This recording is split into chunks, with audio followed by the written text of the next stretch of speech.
Welcome to Legion Builds, where I guide you on how to bring your favorite characters into Dungeons & Dragons. This video and all my content is brought to you by my Patreon supporters. Become a supporter today for $1 and vote on next week's video, with more benefits coming, including Discord and character sheets of all my builds. This is also dedicated to everyone who subscribes to my channel. I wouldn't do any of this without you guys. Today we're bringing a true immortal warrior, Duncan MacLeod of the Clan MacLeod, the Highlander, or as I call him, the better of the two Highlanders.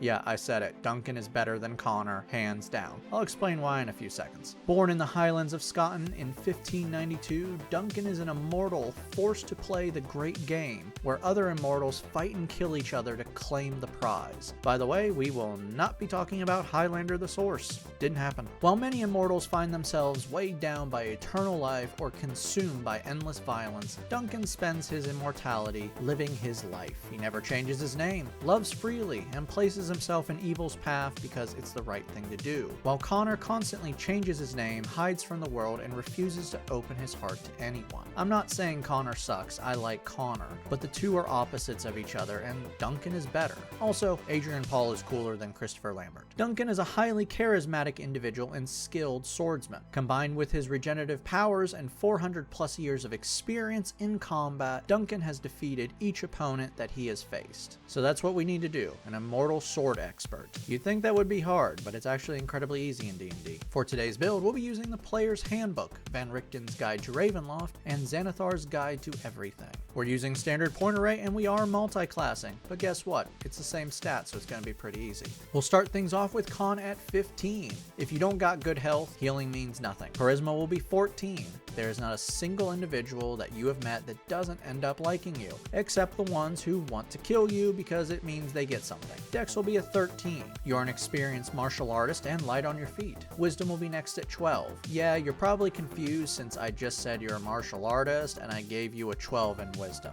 You'll see. Intelligence will be low with 10, but strength is not needed, so we're dumping that. Duncan is an immortal. Yeah, there's no race for the— oh wait, yes there is. Reborn, found in Van Richten's Guide, works perfectly. Place +2 into Charisma and +1 into Dex. Ancestral Legacy grants you 2 skills from your amazingly long life. Take Perception and whatever else you want. You've picked up a lot of stuff over 400 years. Deathless Nature makes you harder to kill. You have advantage on saving throws against disease and being poisoned. You have resistance to poison damage. You have advantage on death saving throws. You don't require food, drink, or even air to live. And finally, you only need 4 hours for a long rest, and you can't be put to sleep magically. While you take a long rest, you just sit there or stand motionless, or maybe you're just asleep. Doesn't really make much sense for you, but it's okay. Knowledge of a past life lets you recall information and insight from memories of your past. When you make a skill check, you can add a d6 to the d20, even after you see the d20 results. You can do this a number of times equal to your proficiency bonus. For your background skills, take acrobatics and persuasion. Your immortality comes from— well, no one actually knows. We're not talking about Highlander 2, but whatever it is, it's forcing individuals to compete in a game of death. So we're going to go with Warlock. For skills, grab History and Investigation. Level 1 Warlocks have an otherworldly patron. As I've already stated, your life is a constant battle as you're forced to compete in a twisted game for power, so a patron of death and battle. Hexblade it is, found in Xanathar's Guide. Hex Warrior gives you proficiency in all weapons, medium armor, and shields. You can also bond yourself with a weapon of your choice after a long rest. Once bonded, you can now use your Charisma modifier for attack and damage. Hexblade's Curse allows you to curse a creature with a bonus action, which lasts for 1 minute. While cursed, you deal bonus damage to the cursed creature equal to your Charisma modifier. You score critical hits against them with a 19 or 20, and if the target dies, you regain hit points equal to your Warlock level plus Charisma modifier. You can only use this feature once per short or long rest. Pack Magic makes you a fake spellcaster. You gain limited spell slots, but while normal spellcasters have different levels of slots, you do not. You only have the highest level available to you, which normally means your damage spells will do more damage, but you will not have damage spells really, unless you want to. I'm not your father, I'm going to give you some room to customize this. At this level, you have 2 cantrips and 2 spells. For your spells, Friends give you advantage on charisma checks directed at one creature that isn't hostile towards you. When the spell ends, the creature knows what you did. Shield adds +5 to your AC as a reaction, and that's it. You still have 1 cantrip and 1 first level spell. Level 2 Warlocks receive Eldritch Invocations. These are enhancements that grant you special spells and new features. You gain 2 at this level. For your invocations, Armor of Shadows allows you to cast Mage Armor without a spell slot. This gives you an AC of 13 plus Dex when not wearing armor. For your second invocation, we need one that's important for this build, but it has a prerequisite, which you can get next level, so grab it then. For your new spell, take what you want. Level 3 Warlocks gain a Pact Boon. This is a gift given to you by your patron. Pact of the Blade allows you to create a magical weapon with an action. Basically, you reach into your coat and pull out a sword that should not be there. Does anyone else feel like this is the weirdest part of the Highlander, is how the heck they can hide their weapons? This weapon can be any weapon you wish, like a katana, and you can bond with it using Hex Warrior feature, which will allow you to use your charisma modifier for attack and damage. Now let's grab that invocation. Improved Pact Weapon adds +1 to your Pact weapons attack and damage, and turns your pack weapon into a spellcasting focus. You also gain 2nd level spell slots. For your new spell, once more, take what you want. You have access to amazing combat spells like Branding Smite or Raffle Smite that you can take. I'm not giving them to you since they're not in character, but this is also giving you a chance to customize not only your character's ability, but also how they fit into the campaign world.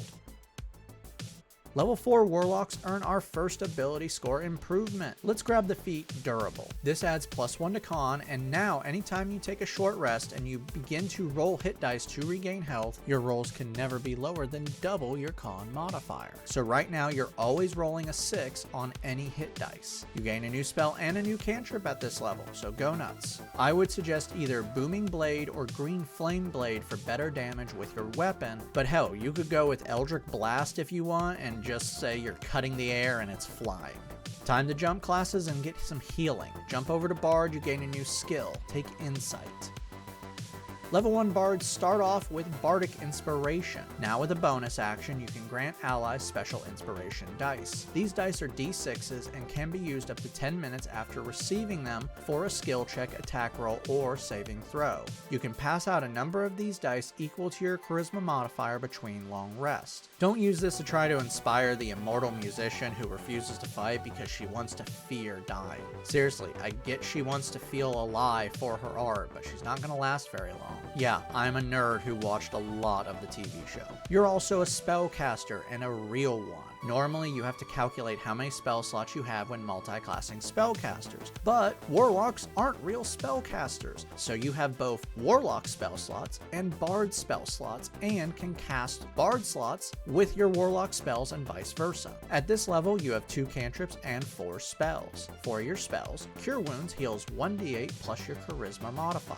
Though you can't actually cure a wound, you heal a wound, it's bad wording. Featherfall stops all fall damage no matter the height as a reaction. Longstrider increases your total speed by 10 feet for 1 hour. Charmed Person targets one humanoid within 30 feet and forces a wisdom save. Should they fail the save, they are now charmed by you and see you as a friend for 1 hour. Should you harm them or they see their friends harmed, the spell ends. When the spell ends, they will know you use magic to charm them. For your 2 cantrips, take what you want. Bards have some really good ones. Now before we end, I should tell you that any spell casted using your Warlock slots can use your Pact Weapon as a focus, but your Bard slots require a different focus. We will fix this in a minute. I just want you to know in case your DM is a stickler for that. I'm a stickler for that. I like knowing my players are prepared and don't just throw stuff out because they don't want to read. It has happened a lot.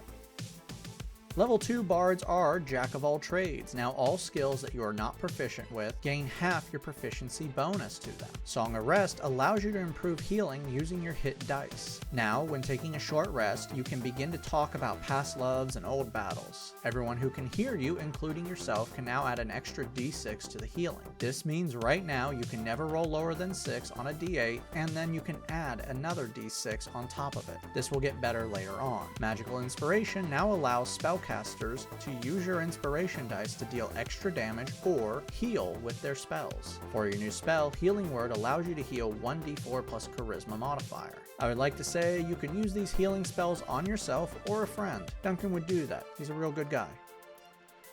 Level 3 bards receive Expertise. Choosing 2 skills you're proficient with, you can now double the proficiency bonus to them. I would say go with Perception and Insight. You also receive your subclass, and it's time to improve your combat skills. College of Swords, found in Xanathar's Guide, does just that. Now any weapon you're proficient with is a spellcasting focus for you, and now you have a fighting style.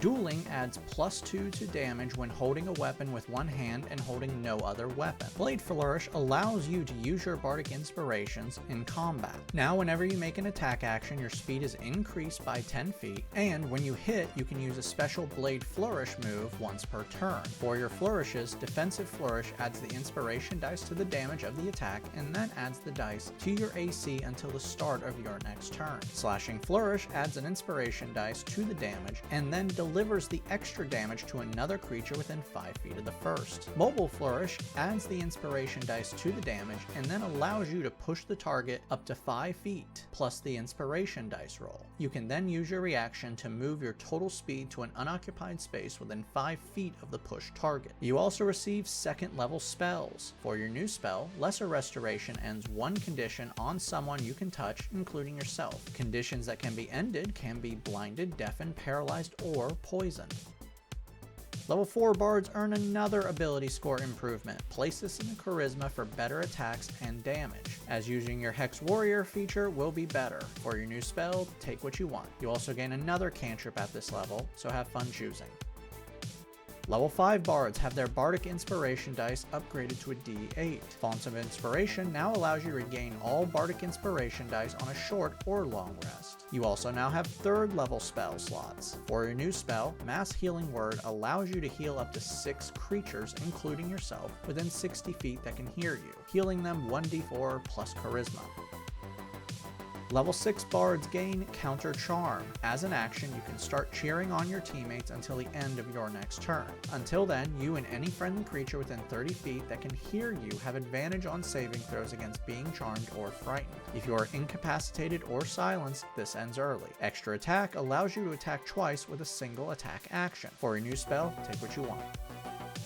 Level 7 bards now have 4th level spell slots. For your new spell, Charm Monster is an upgraded version of Charm Person, but now you can target any creature other than a humanoid. Level 8 bards earn another ability score improvement. Place this into Dex for better AC. For your new spell, take what you want again. I'm only going to focus on healing and defensive spells, but Bard also has great buffing and debuffing spells, so make this your own. Level 9 bards have their Song of Rest upgraded to a D8. You also have 5th level spell slots. For your new spell, Greater Restoration allows you to touch someone, including yourself, and can do one of several things. You can reduce exhaustion by 1, end an effect that is causing the target to be charmed or petrified, end one curse, end the reduction of an ability score, or end the reduction of maximum hit points. Level 10 bards receive some really good things at this level. You receive 2 more expertise. Place this into Investigation and History. Your bardic inspiration dice is now a D10. Magical Secrets gives you 2 spells from any spell list and turns them into bard spells, as long as you have spell slots for them. For these spells, Shield of Faith adds +2 to your AC while you maintain the spell for 10 minutes. Death Ward places protection from death on a creature you touch for 8 hours. Now when you drop to 0 HP, you instead drop to 1 HP. This spell also negates spells that would instant kill, such as Power Word Kill. Level 11 bards gain 6 level spell slots. For your new spell, Mass Cure Wounds heals up to 6 creatures within a 30-foot radius sphere that you place out to 60 feet, though I would center this on yourself. Each creature within the sphere that you choose heals 3d8 plus your Charisma modifier. Level 12 bards earn another ability score improvement. Let's grab a feat. Tough gives you twice your current character's level in health, adding 32 at this level, and adds +2 to each level after. Sadly, we will not be able to raise your con much further, and we need more health, so this will correct that. Level 13 bards have their Song of Rest upgraded to a D10. So let's recap real quick. You can never roll lower than 6 on a hit dice, which is a D8. And now you can add a D10 to that. It's very good. We're not done fixing that yet though. You also now have 7th level spell slots. For your new spell, Regenerate heals 48 plus 15 HP, and then for the following hour you regain 1 HP at the start of every turn, or 10 per minute outside of combat. You can also regrow or reattach severed limbs after 2 minutes. Level 14 sword bards receive Master's Flourish. Now when you use a Blade Flourish, you can choose not to roll a Bardic Inspiration. Choosing instead, you can roll a D6. Pretty handy if you need to save them. You also have 2 more magical secrets. For these spells, Heal lets you choose a creature out to 60 feet or yourself and heal them 70 HP automatically. It also ends blindness, deafness, and any disease. Steel Wind Strike is actually a damage spell, and you'll like it. Choosing up to 5 creatures within 30 feet of you that you can see, you make a melee spell attack against each creature, dashing at them with blinding speed. On a hit, each creature takes 6 D10 force damage. You then appear within 5 feet of one of the targets. Every magic sword fighter needs this spell. Level 15 bards have their Bardic Inspiration dice upgraded to a D12. For your final spell, take what you want. At this point, you can have spells that teleport you to other dimensions, buff, hurt people by insulting them, have fun. Our final level is level 16 bards, and you earn our final ability score improvement. Let's place this into con. Now this means you don't even have to roll hit dice on a short rest, because you can never get lower than the total of the dice. And then you get to add a D10. This will also stack a lot more health, which you need a lot. Now that we've hit level 20, let's recap. Your stats are Strength 8, Dex 16, Con 18, Intelligence 10, Wisdom 12, Charisma 18. Your total levels are Warlock 4, Bard 16. Let's dive in. Your healing abilities are amazing. Using your basic healing spell, you can cast this at an 8th level spell slot, giving yourself 8d8 plus 4 in healing. You can also heal other creatures. You can add a d10 to the healing on a short rest. You can never roll lower than 8 on your hit dice, which are 8s. You can end effects and diseases. You can grant yourself regeneration for 1 hour. Your attacks are magical, dealing 1d8 plus 6, then adding a d6 or a d12 to the damage. You also have a spell that adds 6d10 damage on up to 5 targets. You have an AC of 16, can boost that up to 18, can then boost that up again by 5, and can even add a d12 to it. That means you have a possible AC of 24 to 35. Finally, you have passive perception of 23, and your total health is 218, which you can bolster up. You can also negate power word kill, and when you drop to 0, you only go to 1. Downside. Worst thing is you could not max out your spell casting modifier for attack and damage. Though if you roll for stats, you'll probably be able to max that out. You have no range capabilities, which is actually pretty fixable as you have 6 open cantrip slots and 8 open spells. Customize this and make it your own, and all the problems will end. I really like this build, though I might be biased as Duncan is awesome and is the one true Highlander. Fight me. I don't care. It's good for the algorithm. Be the healer and frontline fighter and claim victory in the game. If you're a Connor fan, don't worry. He's coming soon, and he's nothing like this build. Thank you for joining me. Make sure to like and subscribe to not miss a single new build each week, and feel free to leave a comment telling me I'm wrong about Connor and he's the better. If you like this video, check out my Patreon, where for $1 you will get your name in my videos and help decide the character that comes next. Will it be Goku, Frank Drebin, Melina, or Anton?